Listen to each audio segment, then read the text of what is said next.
Hello, fourth graders. Today we are going to start a new math unit this year. This is Unit 7 out of your Math Expressions textbook. It follows fraction equivalence and ordering and moves into decimals, which should be really exciting. So today we're going to focus on using number lines to find fraction equivalence. This matches our fourth grade Common Core standard in fractions A, 1, and 2.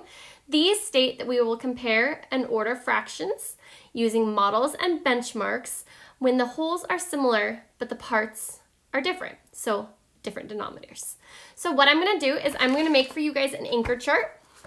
I'm going to upload that anchor chart into your task right here on Classcraft, and you can print those off and have your parents help you, or you can do it, post it in your area as kind of your own little mini anchor chart to help you review throughout this unit. So follow along as we go. Tap this on here. Switch my screen up, and now you're going to be able to follow along. Okay, so we are practicing using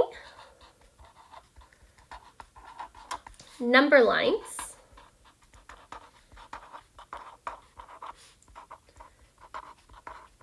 to model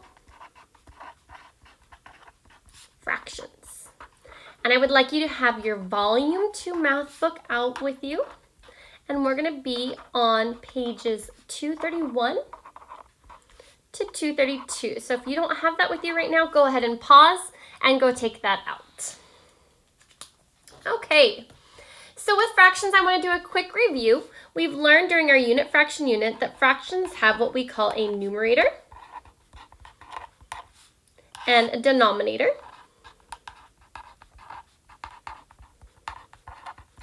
Okay. Our numerator, well, actually, let's start with our denominator. We're going to keep this going all the way over so we can keep writing. The denominator we know is how many equal, and we're going to really focus on equal as our key word here, because it is not a fraction if they're not split into equal parts. So a denominator is how many equal parts the whole is split into.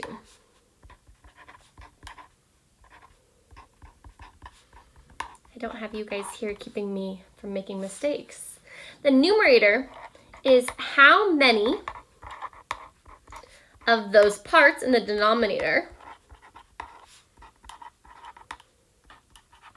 are present in the number. So we could have, say, 4/5. We would have our whole broken into 5 equal parts, with 4 of them shaded in. This represents 4/5. Now sometimes our fraction will have a whole number with it. So it'd be like 2 4/5 is how we would read that, with the and separating the whole from the fractional part. And we would show this with 2 wholes. We want to make sure that our wholes all remain the same size when we're drawing out a fraction. And then 4/5 of that last whole. Okay, this is a mixed number. If we review back, we can also turn that into what we call an improper fraction. So we'd be able to say that this whole shaded in is equal to 5/5, because all the parts are shaded in. This one is 5/5, because all of them are shaded in. And this last one is 4/5. So that changes our mixed number into an improper fraction. So altogether we have 5, 10, 14 fifths. Ring a bell? I hope so. The last thing I want to review with you before we get into our number lines real quick is the idea of how important, the importance of equal wholes. This is a big deal, especially when finding equivalence. Okay, so you guys know I like to go back to food. Everyone can picture food when we're talking about fractions. So say you're at a pizza store and you buy 2 pizzas the exact same size. And we're going to pretend like those are exact same. They're not the best. And one fraction is split into halves. And one fraction, you only get 1/4 of it. So we can say clearly that 1/2 is greater than 1/4. Now, let's say you're at a different pizza store and you buy 1 pizza and another pizza. And you get half of this pizza and 1/4 of this pizza. Suddenly, this 1/4 became larger. So that really shows to show that when comparing fractions, your whole needs to stay the same. That's going to be a big rule that we use throughout this lesson. Okay, so let's move into number lines. We're gonna slide this up because it's less fuzzy when I keep it slid up there. Let's move that forward a little bit. There we go. Okay, so you remember number lines.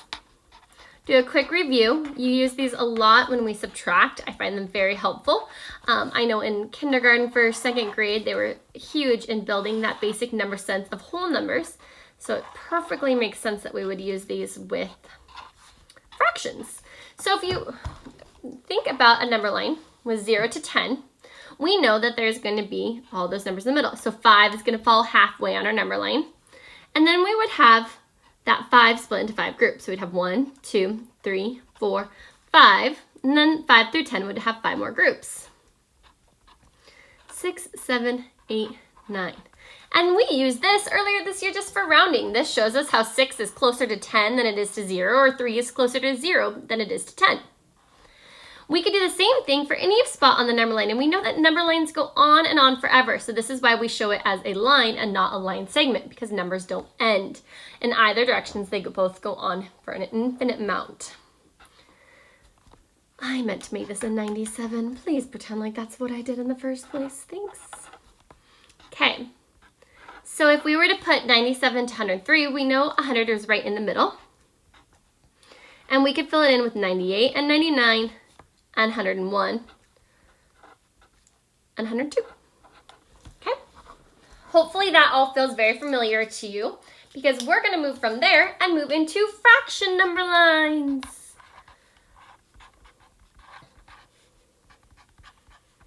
Okay.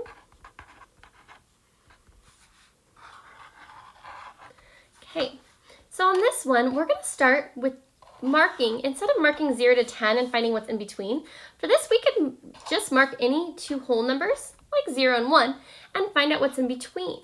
So if I split the 0 and 1 into 4 parts, 1, 2, 3, 4, we know that these represent fourths, 1/4, 2/4, 3/4. I could even, for my whole number, start at something higher. I could start at 4. And go to 5, and this time let's split it into 3 equal parts.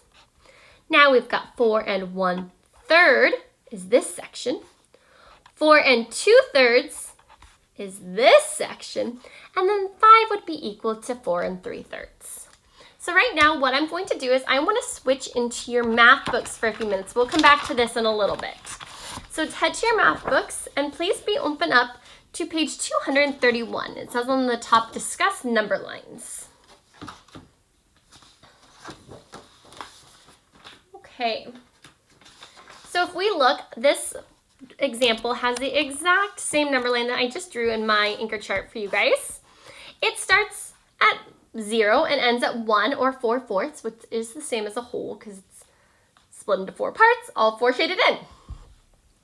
On this number line, we have 4 equal parts, so each one is 1/4, and it matches. So on here, if we were to have said, here's 1/4, that would be like jumping here, 1/4.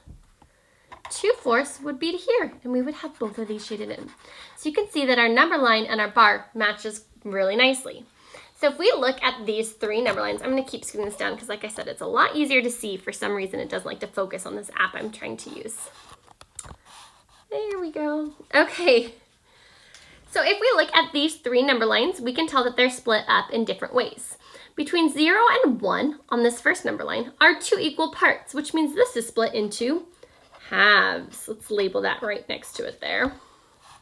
Ooh, I don't like how that looks. There we go. Okay. This one between 0 and 1, we've got 4 equal parts, so this is fourths. And between 0 and 1 here, we're split into 8 equal parts, so this is eighths. Okay. So we can use these number lines to identify points on it. So right here, on number 5 here, and I'm only going to do about half of these with you. I'm not going to do all of them with you because I want you to have your own practice. We're going to find A. So if we search up here for point A is right here. We see that point A is halfway between 4 and 5, which would make this 4.5. Or we could label it as 9/2, because those two fractions are equal to each other. Okay, and as of right now, I'm really just being able to use these lines that are already on here, which is very helpful to me. Okay, if I look down at E, and I'm purposely skipping some because I don't want to do all of them with you. If you look at E, we're way down over here. This one is where between 0 and 1, we're split into 8 parts. So we've got 0/8, 1/8, 2/8, and 3/8. And there's no equivalent fraction for that one because it's under a whole. Okay, B, we can locate right here. It's right after 1 whole, and we're split into 4, so it's going to be 1 whole plus 1/4, or 5/4. Okay, hopefully you understand that. If not, do some of the activities that I put on the task with you and then come back to it. We're going to keep moving. If you want to pause and finish up these 8 problems right here, now would be a great time to do that. Okay. Oh, there's my play and toss the papers around here. All right, so how can we use fractions to compare? Let's ask that big question real quick. So if I had 2 number lines and I wanted to compare some fractions, I'm going to show that my number lines are the exact same size, and that way I'm keeping my whole the same. Both of these are going to start at 0 on the same point and end at 1. Okay? My first line, I'm going to go back to what I did at the beginning, and I split it into fourths. 1/4, 0, 2/4, 3/4, and then our whole would also be 4/4. And then I'm going to split my bottom one into halves. And this shows me that, guess what? 1/2 is equal to, exact same spot, 2/4. Okay, let's try that again. 2 number lines, draw them right next to each other in the exact same size. We're going to start at 0, end at 1. This time I'm going to split my top one into 6. I like doing 6 because I can divide it in half first. I know that's where 3/6 would go. Half of 6 is 3. 4/8, right in the middle again. Split that one into fourths each. And I've got 8s. Now I know that 3/6 is equivalent to 4/8 because they're both equal to half of a whole. I can also look right here. Let's say this 4/6. And let's label this one 5/8. 1 more eighth than half. Now these are both 1 more part than a half, but the 1 more part of a 6 is a lot more than a 1 more part of the eighth, which means 4/6 is greater than 5/8. Okay, let's take this back to our math book, please. Okay. So let's look real quick at, I'm going to skip this one because I know you guys can do that one yourself. So let's focus on 15/4. So let's go through. There's 15/4 right there. I'm going to use my fourths number line to help me. And 28. 28 is right here at 2 and 4/8. So therefore, using these 2 number lines, we know that 15/4 is larger than 28. Fourth graders, I'm going to ask you to pause right now and finish up this side of the video, this page, and then continue your video with me.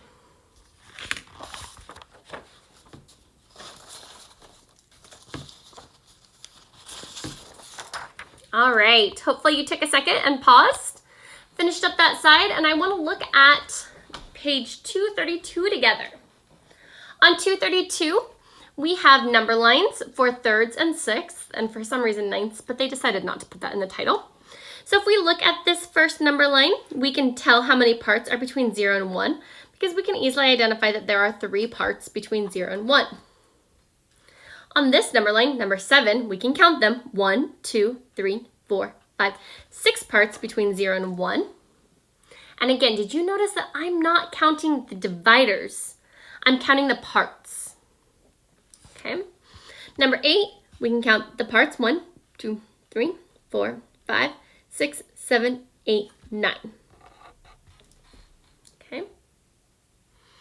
Now I am not going to ask you to label above the equal parts. I think that is asking quite a bit, but I do want you on your own to use these charts to help you compare these. And we're gonna do one together real quick and let you do the second one. So I'm gonna start with 8/3 right here. So I know 8/3 is gonna fall up here.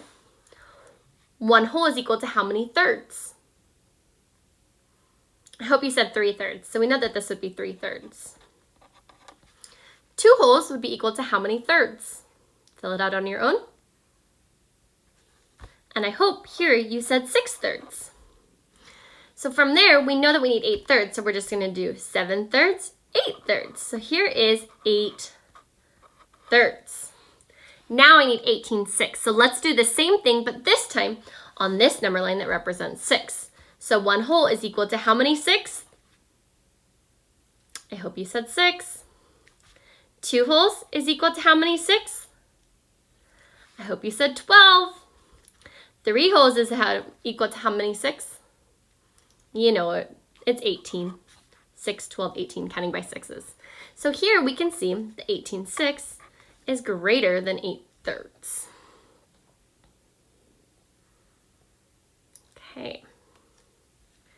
Down here, I'm just going to have you go ahead and identify the points. Write their names on there. I'll be asking on your task for a couple of those. And finally, I want to look at this last section when you're done. So after you finish up here, please pause. And then we'll look at this last section together.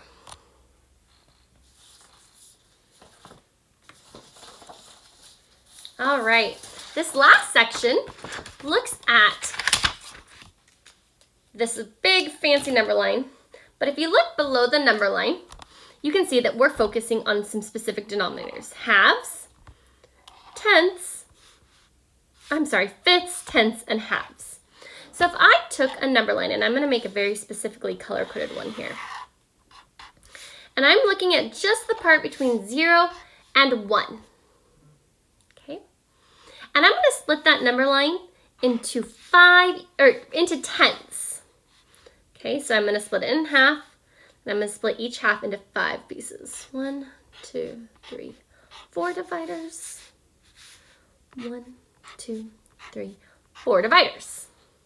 So we can look at this as 1/10, 2/10, 3/10, 4/10, 5/10 would be my half mark, 6/10, 7/10, 8/10, 9/10.